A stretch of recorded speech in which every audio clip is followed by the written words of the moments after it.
Assalamualaikum warahmatullahi wabarakatuh. Selamat datang di channel Nasihat Kehidupan, channel yang selalu setia menemani Anda dengan kisah-kisah dan cerita yang menarik seperti kisah berikut ini yang berjudul Pesugihan Bayi Ambar atau Keluran Pengumpul Harta dan Benda.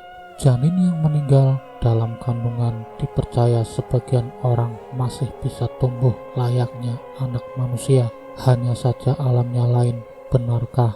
Terkadang ada pula orang yang memanfaatkan anak ini untuk mencari kekayaan. Seorang wanita yang tinggal di sebuah dusun terpencil di daerah Mojokerto, Jawa Timur, dalam beberapa hari selalu mimpi didatangi seorang pemuda yang mengaku sebagai anak kandungnya. Setelah dilakukan konsultasi dengan orang pintar yang membantunya, ternyata pemuda yang datang lewat mimpinya itu adalah roh anak kandungnya yang meninggal puluhan tahun yang lalu saat sih dalam kandungannya dan sempat dilahirkan meski dalam keadaan sudah meninggal. Cerita tersebut di atas ada yang menyebut sebagai anak atau bayi bajang, namun ada pula yang menyebut sebagai anak ambar. Orang awam mungkin tidak tahu atau tidak percaya jika anak ambar atau anak bajang itu di alam gaib mereka akan tumbuh dan berkembang seperti layaknya anak pada umumnya. Meski lain dunia dengan ayah dan ibunya yang berada di dunia, ada sebagian masyarakat yang percaya jika anak ambar ini suatu saat pasti akan meminta sesuatu pada orang tuanya. Hal ini ternyata pernah dialami seorang ibu yang tinggal di daerah Mojokerto. Seperti yang disebutkan di atas, Asmiati, sebut saja begitu nama wanita asal Mojokerto ini, mengaku pernah mengandung anaknya pertama dari perkawinannya dengan suaminya sekitar 20 tahun yang lalu. Pada waktu itu, mereka sebenarnya sudah lama mendambakan momongan dan baru menginjak usia perkawinan mereka yang ketiga tahun. Asmiati menampakkan tanda-tanda kehamilannya. Sayangnya, pada usia kandungan ketiga bulan, bayi itu keluar ke dunia atau keguguran. Janin yang baru berumur 3 bulan itu masih gumpalan darah dan belum berwujud bayi seutuhnya. Karena itu peristiwa tersebut hanya diberitahukan kepada keluarga terdekat dan beberapa tetangga saja. Janin tersebut pun hanya dikuburkan di halaman belakang rumahnya tanpa prosesi pemakaman yang semestinya. Meski begitu, batu nisan tetap diberikan sebagai pertanda bahwa di situ telah dikuburkan anak manusia.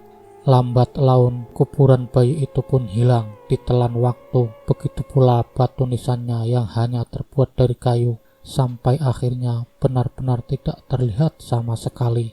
Seiring dengan waktu, kehidupan keluarga Asmiati yang sebelumnya tenang dan ekonominya baik-baik saja menjadi berantakan.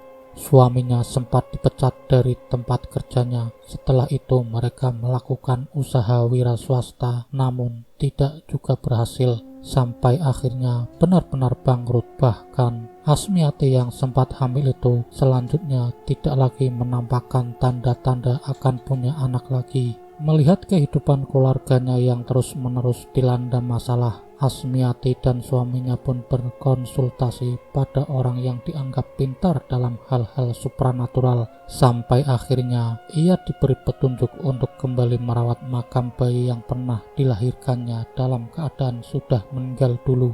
Setelah itu, konon kehidupan suami istri ini lambat laun mulai membaik dan bisa punya anak lagi. 20 tahun berikutnya, Asmiati mengaku sering bermimpi didatangi seorang pemuda yang mengaku sebagai anak kandungnya. Dia menangis dan bersujud di pangkuan Asmiati.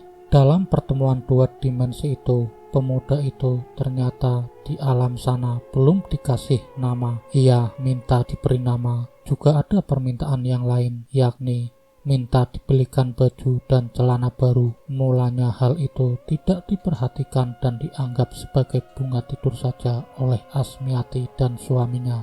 Baru setelah mimpinya itu sering terjadi, Asmiati kembali berkonsultasi pada orang pintar yang pernah didatanginya. Sesuai saran orang pintar itu, pemberian nama itu akhirnya diberikan. Prosesi pemberian nama ini juga harus dilakukan dengan tradisi bancakan atau pemberi nasi kuning pada anak-anak kecil sekampungnya.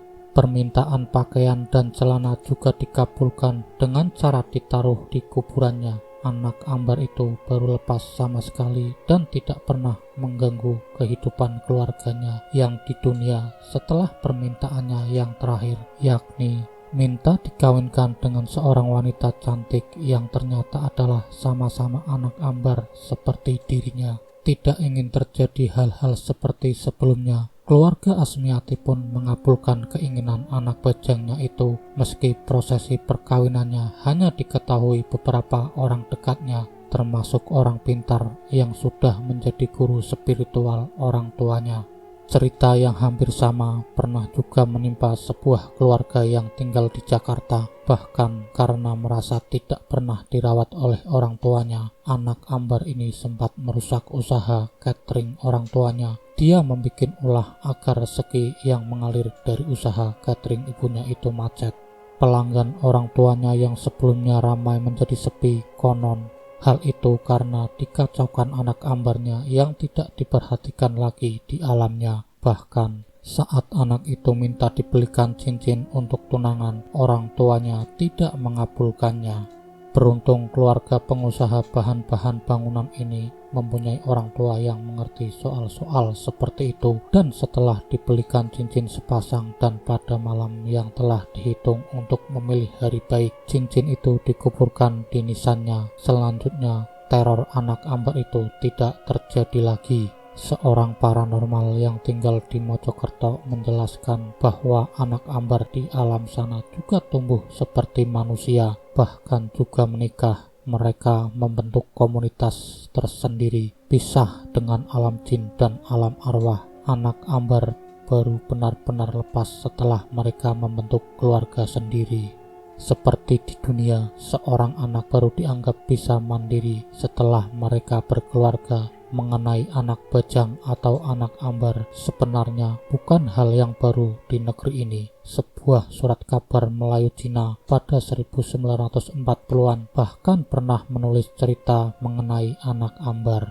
Ceritanya, di sebuah daerah di Jakarta, di antara wanita Betawi keturunan Cina, ada yang memelihara hantu yang berasal dari roh anaknya sendiri yang meninggal karena lahir sebelum masanya. Untuk hantu yang mirip tuyul ini, oleh ibunya dibuatkan perabot kamar yang serba mini, seperti ranjang mini lengkap dengan bantal, guling, selimut, dan sebagainya. Bahkan anak Ambar itu dikabarkan sempat minta dikawinkan oleh orang tuanya dengan anak Ambar wanita kepunyaan keluarga lain.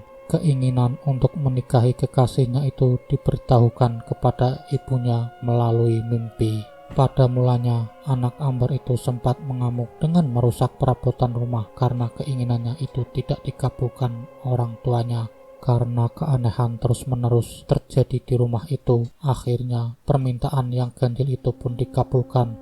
Pesta perkawinannya dikabarkan dilakukan dengan cukup ramai. Bahkan surat kabar tersebut sempat membuat foto boneka yang dianggap keluarga pemilik anak Ambar sebagai simbolisasi perkawinan itu. Masih menurut paranormal asal Mojokerto, anak bajang atau anak Ambar memang bisa dijadikan untuk pesugihan.